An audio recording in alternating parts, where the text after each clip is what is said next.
Bartlett. And I'm Christine Strauss, and this is The Real Deal with Baird and Warner, where we cover all things real estate. For buyers, sellers, renters, investors, and fellow agents.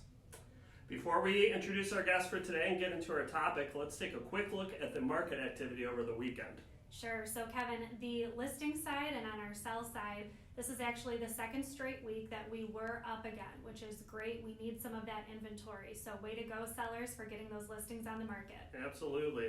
And on the buy side, buyer counts were down again. We're going into the late fall here. This is pretty typical, but again, it's all relative. At this point last year, we were way behind where we were now. So there's a positive spin on it there. Absolutely. Great way to look at it there. Well, for today, we have our special guest with us, the one and only Jill Clark. So, Jill, thank you so much for being here. Very much for being here. You're welcome. We appreciate that. So, Jill, she is our go-to luxury expert here for the market that we have in the real estate world in Baird and Warner, and she has been in the business for 17 years, which is fantastic. Yeah, we think this is going to be a great topic today, especially for anybody that is potentially looking to list their luxury home. Jill is the go-to for that, so she's going to have some great advice for you. Absolutely. So just to start off, if I am a seller in the luxury market, what are some tips you have for me before I'm going to list my home? So first, you really want to pay attention to the details. In my prior life, I worked for Estee Lauder for over 20 years, and Mr. Lauder was really specific on saying God is into the details. And you know, I talk a lot to my clients about really pay attention to all the details of their homes. So from a visual standpoint, you want to really look at your home very objectively.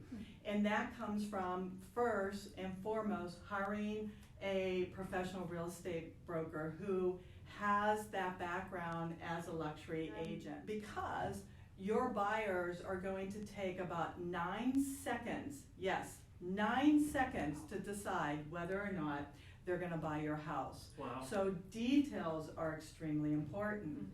So when you're looking at that luxury buyer, they're looking for really the quality of life. We have a big trend right now from buyers moving from the city to the suburbs.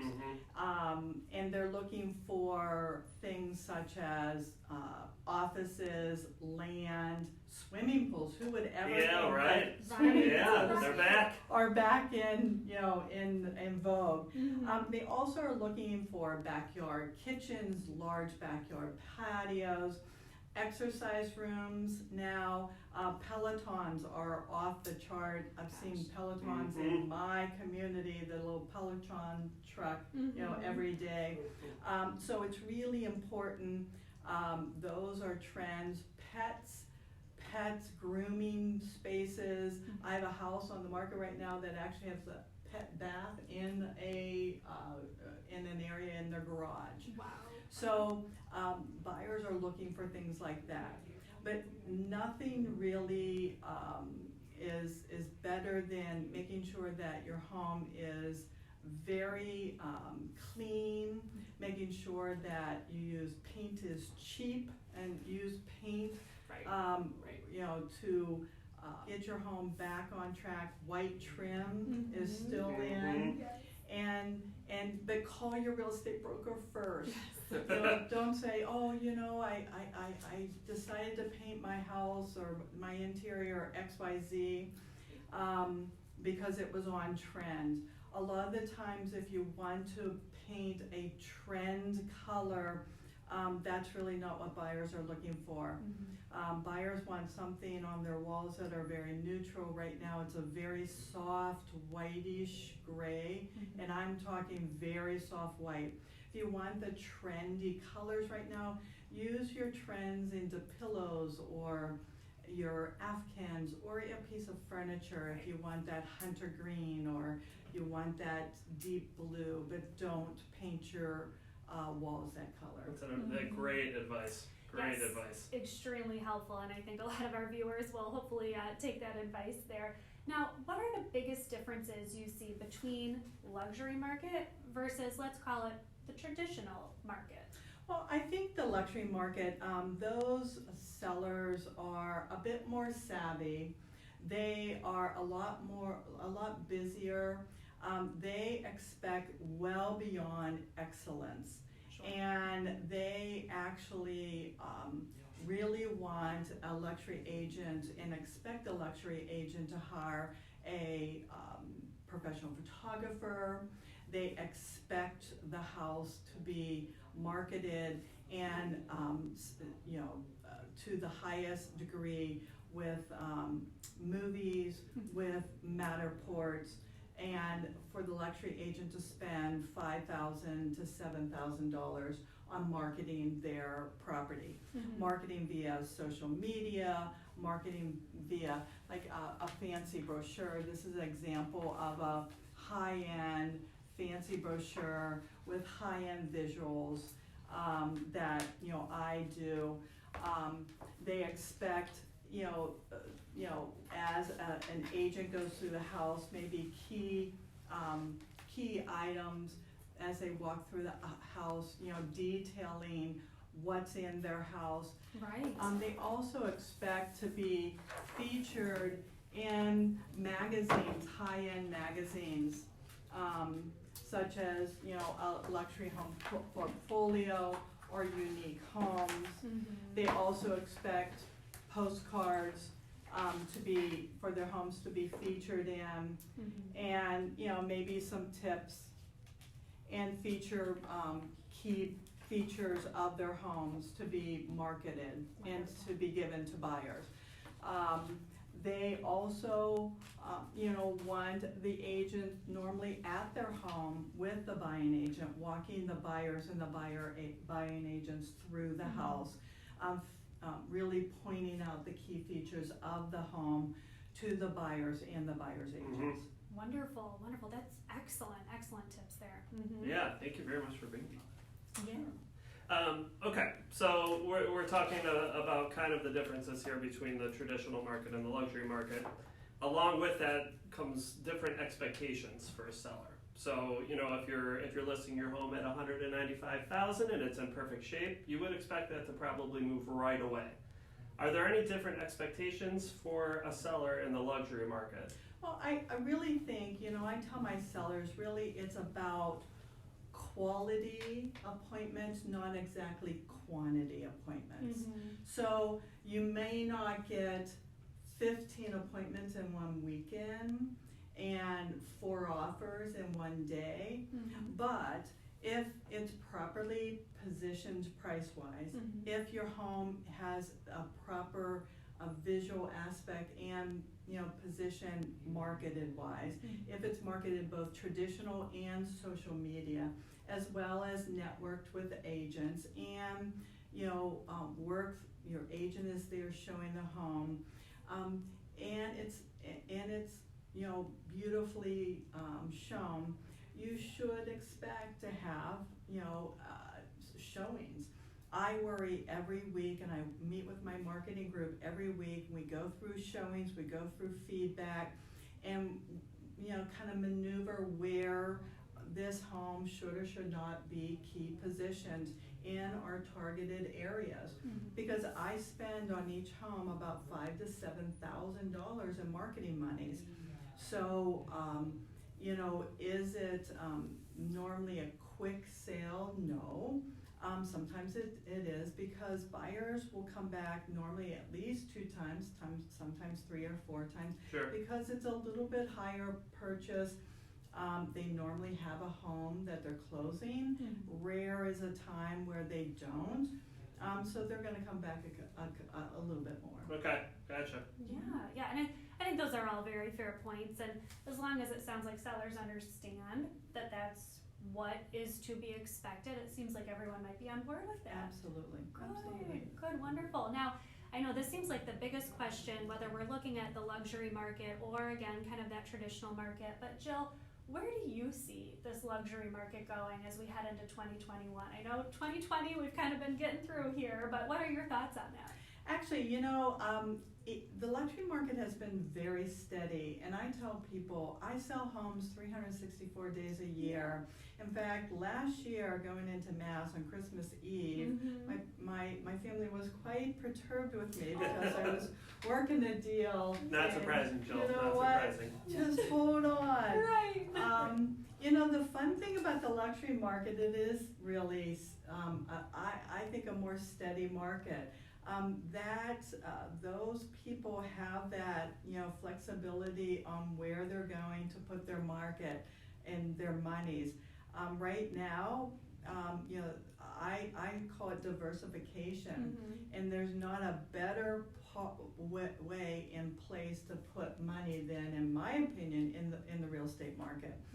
With the cost of money and how you can get money so inexpensively. Right. With we're gonna have a key mortgage person here afterwards. Yes. Talk to them. My gosh, interest rates are so low. It's like free money. Right. Why not? Why not invest in real estate? So a lot of my luxury sellers and buyers understand that. So I see the luxury market continuing to grow day in, day out, whether it's today, tomorrow, or next year, and whether we're in a pandemic or not. Right. I see it as something that will continue to grow. Wonderful. Awesome. Very promising. Yes, that is so good to kind of see where that forecast might take us. So wonderful. Well, Jill, we just want to thank you so much for joining us today. Thank you very much. Being our luxury expert here so we could gain some really great insight.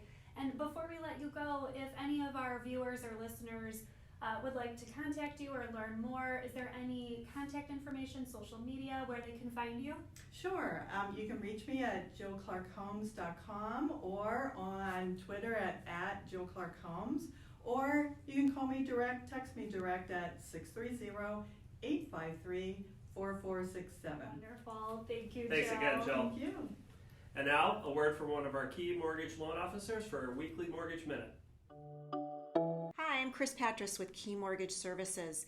Welcome to the Mortgage Minute. Today is October 21st, and I'd like to talk about credit scores today and demystify perhaps what credit scores are and the different models that are out there. With mortgage lending, if you're obtaining a pre-approval or looking to obtain a pre-approval, your mortgage lender is going to primarily focus in on a FICO score.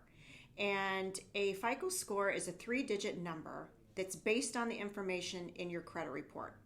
It helps lenders determine how likely you are to repay a loan. And this in turn affects how much you can borrow and what the terms of your loan will be.